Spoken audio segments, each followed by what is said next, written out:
which is the hot takes. Mario, take it away. No, Fee. No, it's Fee. It's Fee. Okay, sorry, I got it backwards because you guys switched. On the doc, it says Fee. I know, but on the doc earlier, it also said Fee, so. True. All right. It did. You're right. So Fee, take it away.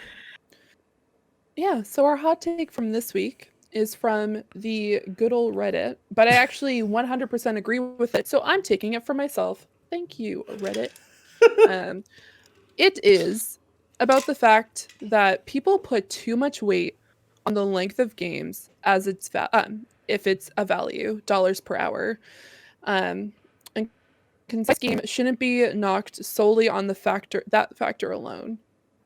I personally, if it's a good short game, I am super happy. If it is a literal mess and it is 200 hours, I'm not going to be happy about that. Like, if it just because a game's 30 hours in comparison to something that might be 100 hours, I don't think that it should be like, oh, this game wasn't long enough, or they didn't put enough effort into this. Sometimes it's about the quality, not the amount. So how do you feel about that, Sly? I have such strong feelings. Oh my gosh. I 100%. Games need to be shorter. Why? Because when games are long, they end up being not good at some point. There is a point where your game goes from being a game to being repetitive nonsense. Games need to be shorter. Just because a game is 200 hours doesn't mean every single hour of those 200 are going to be enjoyable, right? So if you want to take a game and it's, maybe you don't want to play a $60, $70 game that's like 2 hours, right? That kind of feels like a ripoff. I get that. But when games are, when you sit there and tell me that, hey, I'm playing this game, I'm 100 hours in and I still haven't finished it yet, that's an immediate turnoff for me. I want a nice bite-sized experience that I can enjoy. It makes me feel something. I'm having fun. I'm enjoying the mechanics. I don't want to have to wait 200 fucking hours to get the end of the story, right? I want to be able to play it in like a week or so, or like a couple sessions. So I want shorter games. I want more games to be shorter. I want there to be more games that I can look at and go, I'm going to enjoy every single minute of this. That's my spiel. How do y'all feel? I want to approach it in the same way where I think when we talk about the length of the games as its value, the dollars per hour thing, but how are we valuing games right now, right? So the new ticker right now is next gen games are $70, right?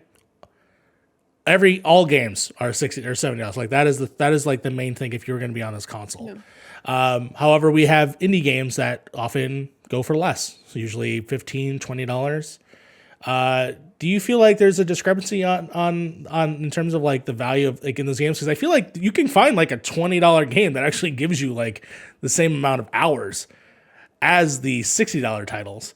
But I'm just curious if like, do you think is $70 too much, or are we pricing it too little because there's so much to do? Like, what are your guys' takes on that? Like, there are certain games that I feel like are the billion-hour ones, like the Fallouts and the Elder Scrolls, where you can do literally a billion things. It just feels interesting that we still charge $70 for that when there's like thousands of things in those things.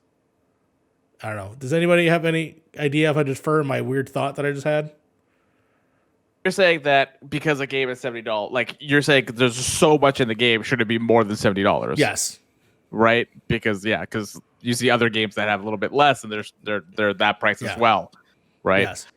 I mean, yeah, but I feel like at some point you have to have a cap, right? Because like $70 in the US is $70. Here it's like 110 in Canada. 110, yeah. Right, and then Australia, I think it's even more over there. Right, I know currency exchange and everything, it kind of makes sense, but Man, whenever I buy a game for full price, it hurts. It hurts, man. When I see that like 110 coming out, I'm like, man, that's like a budget. I buy like 2 games per year. Then at that point, maybe 3 games per year. It's not. That's why I keep replaying the same games over and over again. Right. The one thing that comes back to me talking about this is What Remains of Edith Finch, for example. Right. This is the first thing that came into my mind. Sure. It's a 2-hour game. When it first came out, it was like $35. I think it was $35 when it came out in Canadian. Yeah. Sure. So it was like $20 for us or something like that. Yeah, it was like 25 or something like that for you guys. Yeah. But that game is worth the $35 because of what that game is for those 2 hours. But then when you play a game like, say, maybe this is gonna be bad, Pokemon, for example. Oh no! Here we go again. You spend full price on that, shit. and you're like, I spent full price on this game when I could have just spent $35 on Edith Finch because I would have had a better experience in that game than I did in this one. I feel right. I would switch Pokemon with maybe Order 1886, but you're I see what you're saying. Yeah. I just feel. Do you mean the PlayStation game? Yeah, remember how that game was $60 and only like 3 hours long? Oh yeah. Yeah. I was just trying to remember. Was it Order 1886? It was. Yeah. Yeah, the Order. It's a game I keep thinking about wanting to play again because I liked what I played, but it was short. It's short. It's too short. It's like a movie, you know. Yeah, I mean, I'm conflicted on it because there are times where I also think that certain games do too much, and that's why I think I approached the question. It was because there are games like, I'm going to say this, Ubisoft games that just plow in endless amounts of garbage in their games, like the formula. Yeah, Sly, you have something to say? Yes. So, speaking of Ubisoft games, I got Immortals Phoenix Rising, right? I played through that. The first area, 100%. The second area, 100%. The rest of the areas, I went through and I got all of the things I needed to like accomplish for like different trophies. There is one area that I did the absolute bare minimum. There's still like probably 80% of that area I haven't touched because I didn't need to, because I platinumed the game and I don't want to go back. I really enjoyed the first part of that game. I really enjoyed it. I wanted to go through every area. I wanted to find all of the mounts. I wanted to find all of the different things, etc., etc.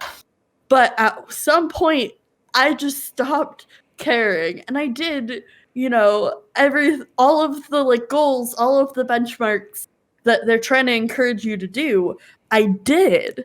So now there's no incentive for me to go back and get all of the chests and get all of the different this and that or whatever. Like, you don't make me want to engage with your world anymore at a certain point because like, I already have the platinum. Like, I don't even want to, like, look at the DLC. I spent so much time in that world, and I still didn't finish it.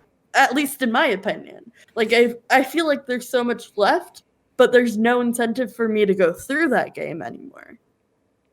And that's just, like, really frustrating, because I enjoyed it so much at the beginning.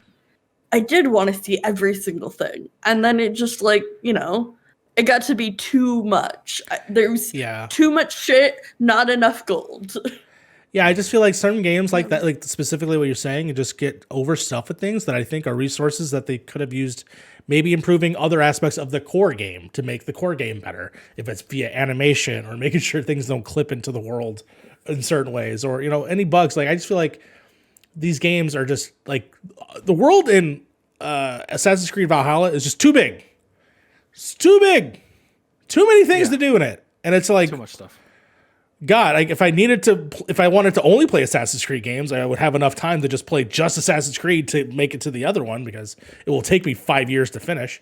But at the same time, a lot of games do that. And I feel like it's interesting. And I'm bringing up Cyberpunk, but I felt Cyberpunk had even though it is big and open right now, and there isn't no DLC for it as well, other than the patches that are delayed, the list that they gave you felt doable and accomplishable, and then you're done. Like, Frank, I think, did everything. I did every single thing you can possibly do in Cyberpunk. Which, I only put like 100 hours into it. The Only. problem that I have Only. with Cyberpunk is everything you do is so repetitive. Like Yeah. sure the story quests are good, but then it gets so repetitive after a while. It's the same kind of like that's all- random events that yeah, happen. Yeah, but Right.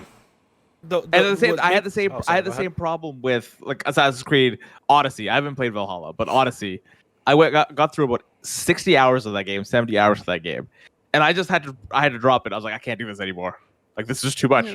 Yeah. I've unlocked 1/4 of the freaking map, and I have 60 hours into this game, and I'm one of those OCD people that have to finish everything on the map, right? Mhm. And once I did that with The Witcher 3, and I did the entire map. I did all the question marks, God. and I was like, never doing that ever again.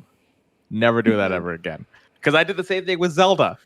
I got every Korok seed in that game, all 900 of them. Wow. Yeah. And then after that, I told myself never again. Then I did The Witcher 3. But now I'm saying never again. This Oh, just, just like you're saying, I'm gonna play Sekiro and beat my score. You're gonna say that never again. but that's different though, because that's only an hour. yeah, Right, that's an only hour of my time. Fair I'm not spending. Well, I am spending like 70 hours trying to beat it, but it's the same. It's the same thing over and over. In like you're just getting better at the game, right? Yeah. The stuff in like Assassin's Creed is just fluff. It's just like just to pad out the time, and I feel like Cyberpunk had that as well with a lot of their stuff that was around the map. It's not as much as the Ubisoft stuff, I think. Yeah. I think they did a decent job of like not overwhelming you with stuff, but it's still fluff. But I guess open world games just have that now, just to make the world feel alive. That's why I feel like the value in the game thing. I'm like, you're overstuffing it. Like, I don't know. I just think that there's some things that just go ahead. Oh no. I was just gonna say there are times where like I want to play a game that's very linear and story. Like Eden Fitch did it. We had like things like Brother, which was a game that was on Steam, and a bunch of other ones as well, about two young children that go off. Or Florence was a great example as well. Florence was what, a 2-hour immersive game, a fabulous game. I was 100% okay spending the money on it because you're getting immersed in the story. And I think it shouldn't be so much about like how long it is. It should be about 1, story. 2, it should be about like how the graphics look and everything. Because with Florence, for example, beautiful game. The story was great. Did not matter that it was only 2 hours long because it was like you started from one area, like you started from the beginning to the end. The pictures and how it moved and the way that you interacted with the game was fun, like great. Yeah. And there are times where, great example of this, and this is fresh on my mind because we were talking about it earlier, was like Fallout 4, where you could go in. It is a large map, but there's different things that like interact and change the way that you play depending on who is your companion at the time. Or is it a specific time of day? Like what's happening in this particular area? Or, I turned on my radio and I changed it one dial and now I hear like someone specifically asking for help. Like there's different things in that game that, yes, there are some definite repetitive things. And yes, we're not going to be talking about the glitches, but the storyline itself, I personally, I'm going to be straight up honest with you guys. I never finished the game. I got 130 hours into that game and I did pretty... Yeah. Did I spend 40 hours dressed up like a mafia, like gang, like 1940s gang member with Nick Valentine and like just strolled around the wasteland, like shooting up people? Abso-fucking-lutely. I was living my best life doing that. Like, but it was just so great to see how like people interacted with even just my companion. Like you couldn't go into certain areas with Nick Valentine because certain groups don't like synths. So you can't go into the Brotherhood of Steel, or you can't specifically go into this area that don't trust people who are robotic. Like you can't do certain things like that. I think that was such a great way that the game played out. But at the same time, I spent full price on that game. Was I angry that I spent full price and the digital deluxe edition on Fallout 76? Abso-freaking-lutely I was, because it did not work properly. And that was like, there's like an X amount of time that you can play it in, but it's still not working. And I don't think that how long a game is should really reflect on how much money it is. It should be other factors like, were you immersed in the game? Were the graphics good? was like, did I end up liking the storyline? Because if the story is good and the way that the gameplay is great, I'm happy to pay full price for it. But if it's something that's not working or like it's just flawed in multiple other ways, great example of this, No Man's Sky was also another very long game that like did not work and did not meet expectations. But these $60. smaller indie games, $60 for that, which was like $70 for like $79.99 for us. Like it's ridiculous how much money it was. And I think that they're small indie games that put in the time and the effort. Great example, Loop Hero. It's a freaking $10 game in the US at this time, and you can play for a very, very long time. People have put in an insane amount of hours on this at this point. I see some people that are currently at 20 plus hours, if not more, on this game. That's literally a fraction of the price of these like massive games. I don't know. If it gets. We care way more about the quality of the game rather than quantity. Like, Yes. It seems like we're all very willing to spend a full price on shorter games if it's a good game. Yes. Because Cool. the amount of time, I don't care. Like if it's someone's like, oh, it was 30 hours. I'm like, okay, but it's 30 hours of good content. And Be happy. Like what? Okay, at that particular price point, you're looking at $70 for 30 hours. Like you're looking at like just a few dollars per hour. Like you're enjoy the experience that you had. You want to go out to the movies and spend $70 to watch a 2-hour movie after you get all your snacks and treats and everything, but you're upset because a game would last you 30 hours? Get over yourself. That's what I mean. These Frank people put in pregame the time and sushi. effort. Oh my god, I'm sorry. I get really irritated by that because people spend on stupid shit, but then they get mad because a group of people spent months making a game and made it 30 hours, but they condensed it down. So yeah, years and years. But they condensed the game experience down to a certain amount of time, so it's not repetitive, or it's not annoying, or if it's like we made sure that the game ran properly. I'm sorry. No, it's fine. I feel the same way, but I apply it to movies where so many people put so much effort in these movies, and some movies can be dog shit, but I tend to not call them dog shit for the most part. I just say I didn't watch it or I didn't like it and move on. Like that's about it. But for sure. No. Sometimes it's too much, but like too many hours, and like for example, Valhalla. That's definitely, from what I've heard, is just you play that game forever. Because Sounds there's like so it. much going on. Yeah. Yeah, I like video games. Yeah. Oh, I love video games. Yeah. Fuck Maquette. Play Florence. It's a better game. That's all I'll say. Hey, Hot take. Hey, we I'm can like playing more than Maquette. one game here. Nope. I'm playing Maquette this We week. can like more than one game. Fuck Maquette. It didn't work. I mean, okay, if I run into the same problem, I will be in your camp. Thank you. Okay, I'm playing it this week. I will be in your camp, but I'm reserving judgment. That's the word. I'm reserving judgment until I actually play it. So Oh my God. I might join you on that one. I don't know yet.